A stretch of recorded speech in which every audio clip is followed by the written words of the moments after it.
Hello friends, நான் இப்போ என்ன பண்ண போகிறேன்னா ஒரு கேசரி செய்ய போகிறேன். வீட்டில் இருந்த திங்ஸை வச்சு ஒரு கேசரி பண்ண போகிறேன். எள் கருப்பட்டி கேசரி. சரியா?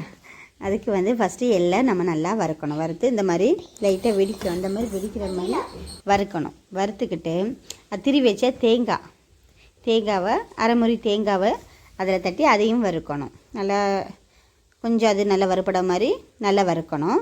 அது வறுத்து வச்சுக்கிட்டு அதுக்கப்புறம் என்ன பண்ணணும்னா அதுக்கப்புறம் நல்லா வறுத்துக்கிட்டு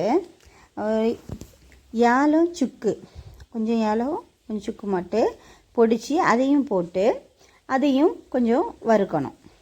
அந்த ஸ்மெல் வரும். அடுத்து ரவை போட்டு என் வீட்டில் இடிச்சு இருந்த ரவை தான் நான் போடுறேன். எவ்வளோ இருக்கும், 1 கப்பு ரவை இருக்கும். அந்த ரவையும் போட்டுட்டு நல்லா கிண்டணும். அடி பிடிக்காமல் கொஞ்சம் வறுக்கணும். நல்லா வறுத்துக்கிட்டு அதை நல்லா வறுக்கும்போது தெரியும் உங்களுக்கு நம்ம வறுபட்டுட்டு கொஞ்சம் நல்லா இருக்குன்னு. அதுக்கப்புறம் தண்ணி ஊற்றணும். தண்ணி எத்தனைன்னா 2 கப்பு தண்ணி நான் ஊற்றிருக்கேன்.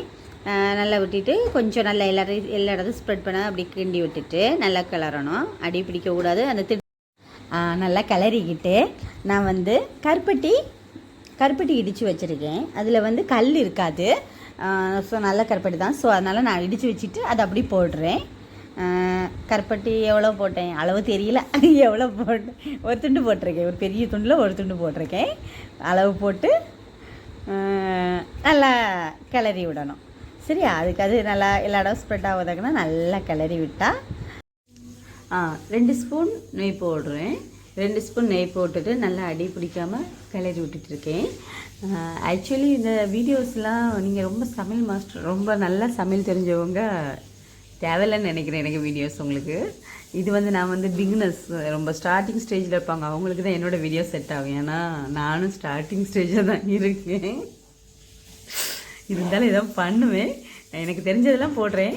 ஸ்டவ் ஆஃப் பண்ணிவிட்டு நல்லா அடி பிடிக்காமல் கிண்டிக்கிட்டு அதுக்கப்புறம் என்ன பண்ணால் ஒரு தட்டில் நெய் தடவிட்டு அதை நல்லா ஸ்ப்ரெட் பண்ணி எல்லா இடமும் படுற மாதிரி நெய்யை தடவி வச்சுக்கிட்டு நம்ம பண்ணி வச்சுருக்கோம்ல அதை நம்ம அந்த தட்டில் தட்டி நல்லா விரித்து விடணும். நல்லா ஸ்ப்ரெட் பண்ணி விடணும். அது நம்ம அப்போ தான் அந்த சின்ன சின்ன பீஸாக வெட்டி கொடுக்கறதுக்கு நல்லாயிருக்கும். நல்லா விரித்து வச்சுக்கிட்டு கொஞ்சம் நேரம் என்ன பண்ணணும்னா ஆற விடணும். ஆற விடும்போதே தெரியும் அது கட் பண்ணது கரெக்டாக இருக்கணும். அது கொஞ்சம் இருவி இருக்கும். அப்போ அந்த டைமில் என்ன பண்ணலான்னா அது தட்டை மறித்து வச்சுட்டு இன்னொரு தட்டில் மாற்றிட்டு அதை சின்ன சின்ன பீஸாக நம்ம கட் பண்ணுறோம். சின்ன சின்ன பீஸாக கட் பண்ணிவிட்டு நல்லா சாப்பிட்டு பார்க்கலாம். டேஸ்ட் எப்படி இருக்குன்னு பாருங்கள். டேஸ்ட்டு நீங்கள் செஞ்சு பார்த்தீங்கன்னா கமெண்ட் பண்ணுங்கள். நான் பண்ணியிருக்கிறது பிடிச்சிருக்குன்னா லைக் பண்ணுங்கள். எல்லாம் வெட்டியாச்சு. நான் ஒன்று எடுத்து டேஸ்ட் பண்ணி பார்க்குறேன். ரொம்ப டேஸ்ட்டாக இருக்குது. நானும் இப்படி வரும்னு நினைக்கல. ரொம்ப டேஸ்ட்டாக இருக்குது. சஸ்பெண்ட் எப்படி இருக்குது? நல்லாயிருக்கு.